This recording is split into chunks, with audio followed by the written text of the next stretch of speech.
So you probably clicked on this video because you want to start a clothing brand.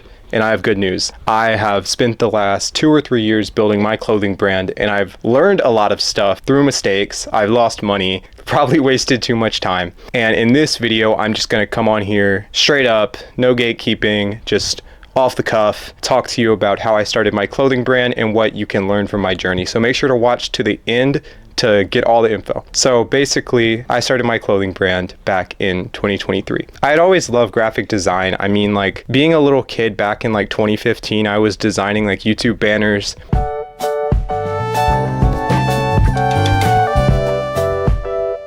2018, I was doing YouTube intros. Okay, guys. 2020, I was doing content creation. Like I've always kind of loved making stuff online, and I haven't really been hesitant to put myself out there online, but one thing that's always been hard for me is talking on camera.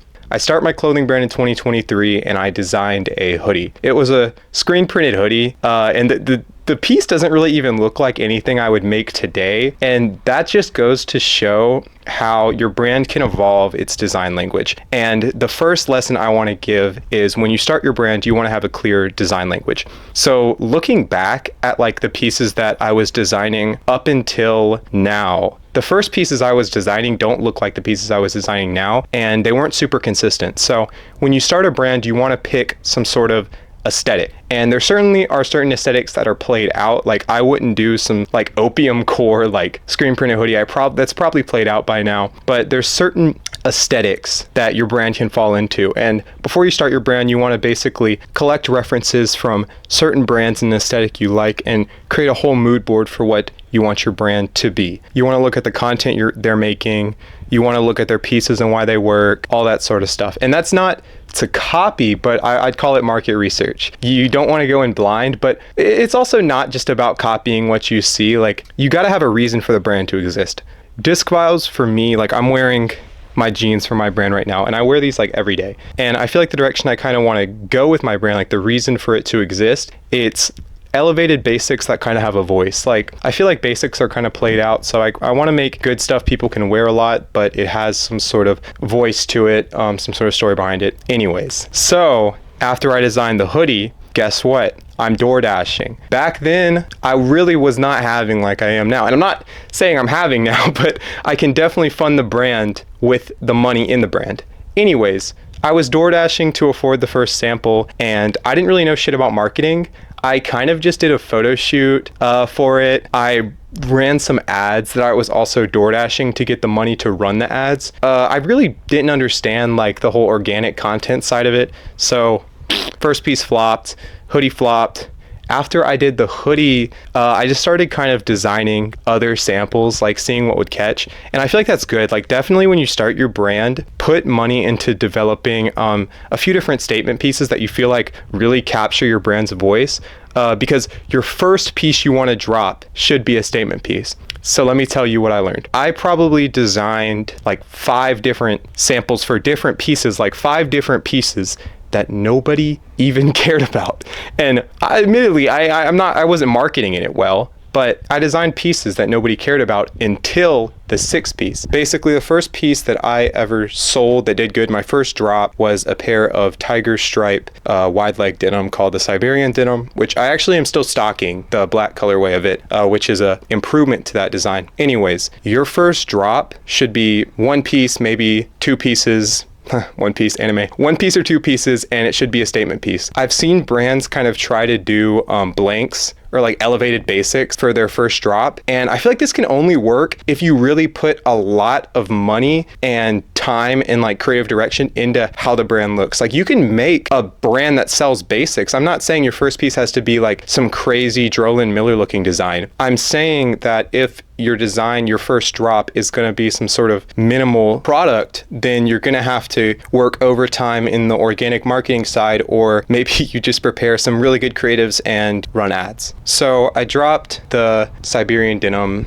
I didn't really run that many ads like the whole drop. Like I probably have run ads before, but one thing to this day I still am not good at is ads. And I have people hitting me up on Instagram. Like if you start a brand, you'll get people hitting you up. Yo, let me run your ads. Let me run your ads. I'm going to be honest. If you want to learn about ads, this low key is not the place. I might have to ask one of y'all in the comments. But organic marketing is, I feel like, where I shine. So I sold out the Siberian denim solely off of posting Instagram reels. I did 100 pairs, so it might not sound like a lot, but if you're selling 100 pairs for around $100 each, that's a lot of revenue. Yeah, I mean, like, my margins aren't even crazy. And that's another thing I'll tell you. You definitely want to think about pricing your brand, how like the pricing for your brand should match your goals for the brand. So if you wanted to create a middle of the road kind of like good quality premium stuff like my brand Diskfiles, like I kind of want to price things where they're not like so cheap that people just think it's bad quality, because I want to create quality products, but I'm also not like price gouging, charging $90 for a t-shirt. So I'd say off rip, definitely don't be taxing.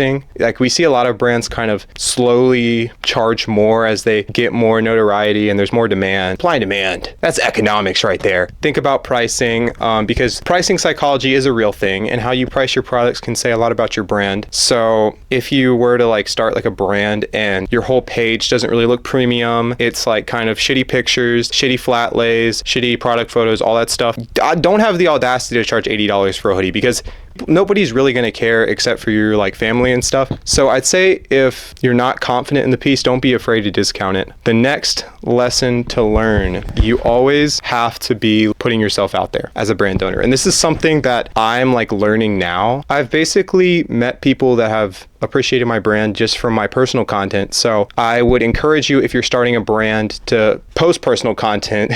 That's what I'm trying to do right now, but it's so hard to talk. All right, I got a little sidetracked, so let's get back to the story. So we dropped the Siberian denim and it sells out, and I'm feeling so on top of the world, like finally all my hard work paid off. After this, I dropped some t-shirts, and I'm not gonna lie, that t-shirt drop flopped because I didn't market it at all, because I was like, oh, I'm just gonna do like a limited t-shirt drop. I don't need to market it. People are gonna buy it because they bought the jeans. No, people don't care about your brand because they liked one of the products. So you have to keep delivering. That first drop feeling really is like no other, because it was a year of failure.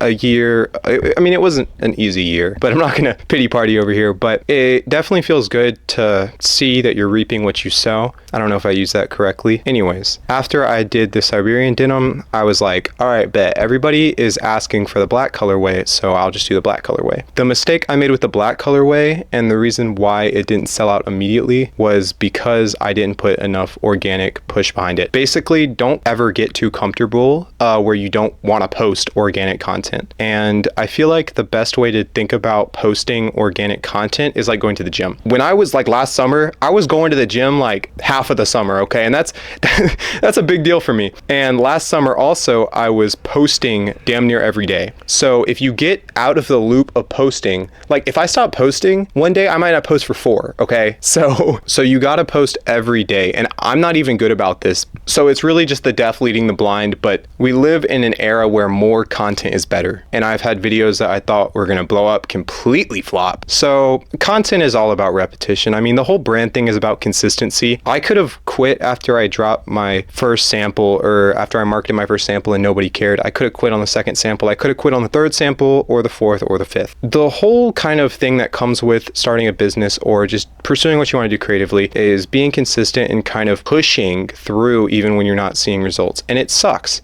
It really does suck. Like, if you start your brand, I'm going to tell you, you might not see results quickly.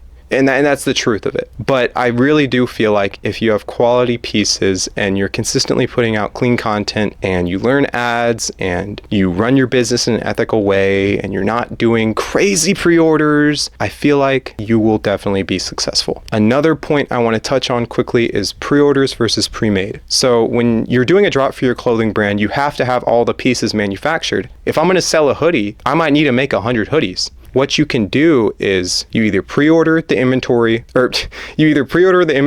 when people order it, or you make it before they buy it. And your first drop, you probably don't have that much money. Okay, I'm not calling you broke, but if you don't have that much money, your first drop should be a pre-order. Go ahead and make a sample, make 2 samples, make 3 samples, get the piece right, get the production sample really good, and then run that pre-order for your first drop. Take the profits from that pre-order, because if you really go hard with the content, you have a good piece, I guarantee you that you probably will sell out. I guarantee that you probably will. Okay, that's like oxymoron. The whole point is to keep pushing even if you don't see results. So keep going if you don't see results. It's going to pay off one day. And I'm going to be posting more on here. So if you guys want to subscribe, that'd be great. If you watch to the end of the video, you're a legend, because I am not the best at talking on camera. So if you watch to the end, I love you so much. For real, parasocial shit. Thank you guys.